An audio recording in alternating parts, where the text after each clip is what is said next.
Hello, everyone.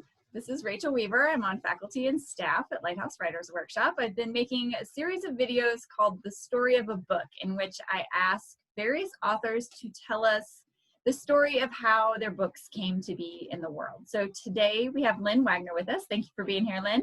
Thanks. So Lynn is going to tell us the story of two chapbooks. The first one is already out there in the world. It's called No Blues, This Raucous Song. And the second is one that she is submitting currently. So Lynn, I will turn it over to you and let you talk about both those books. Great. Thank you, Rachel. This is the story of two books. And so the first book is No Blues, This Raucous Song. And it's a chapbook, which means it's a little book of poetry. It usually doesn't have a spine. And mine was published by an outfit out in the Hudson Valley. And so it's really like this beautiful object. So it has a cutout and a frontispiece and end papers. And the story of that was I was in Pittsburgh, and I ran into a teacher of mine, and she said, "Are you sending out your manuscript?" And I said, "No, I don't have any money. It's very expensive." And she said, "Send it out." And so, I did. I got rejections, but then I also got an acceptance. I got my acceptance when I was just opening the door to the house that I had bought in Denver. So that I was juggling my phone. I'm like, who is this? Whatever. So that was really neat. And then the book that I'm writing is actually another chapbook, and it's I'm writing these black dog poems, which you could call a project, but I don't really like to say that. I think it's more like a series. So John Berryman's Dream Songs is a series, and it's similar to that. It's following a form. They have 13 lines in them, and I teach at Lighthouse, but what's so neat about Lighthouse is that teachers also take classes. And I got to do some further work on this book in Andrea Rixelius's famous chapbook class. And so one of the things that class gives you an opportunity to do is work on sequencing, thinking about the meaning of what your poems are, and thinking about kind of creating the poems between poems, which can help you in any type of work that you're doing. If you're working on a series, if you're trying to put together a poetry manuscript.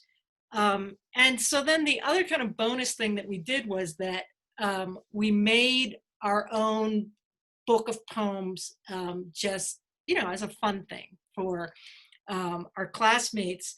And I got into kind of like the real, once again, the object part of it. And so probably can't see it too much, but it's like I did the binding, I found a font that I liked, and it just, it really made it real and was kind of like this nice little graduation of the 8 weeks that we spent together. And when you have a chapbook, the other good thing, and this is, the advantages of poets, is that a chapbook is normally a limited run. So No Blues' Raucous Song is hand numbered in an edition of 500 books. And so the poems I published there, I can put in my first book of my first manuscript, and same with the Black Dog poems. And, until I get to it, I don't know, will they be a section? Will it be interwoven between? But that's the story of No Blues, these Black Dog poems.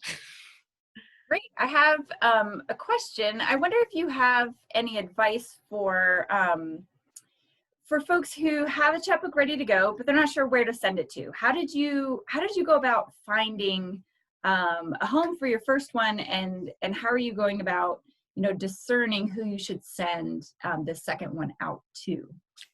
Yeah, that's such a hard one because it's harder to see the actual product of a chapbook if you go to like a writer's conference, you can go to the tables and pick up things and take a look at them, because I'm kind of the quality thing where I want a book that I publish to be, good looking. There are websites, which of course I cannot think of right now, but maybe later I will shoot them to you, Rachel, and you can put them in the little write-up. And then, so when there's websites, I go to the website, and, so then there's usually a picture of the book. But the other thing that I pay attention to, because I believe in a world beyond Amazon, is I look at how the website is. Because if it's like clunky and amateurish, or it doesn't have a listing of authors, I just kind of shy away from that, because I want, it's like, so Slapering Hol Press is connected to Hudson Valley Writers Center, which is, kind of like a little lighthouse in Hudson Valley of New York. And, their website has changed a lot, but their product is a beautiful product that is made with a book designer.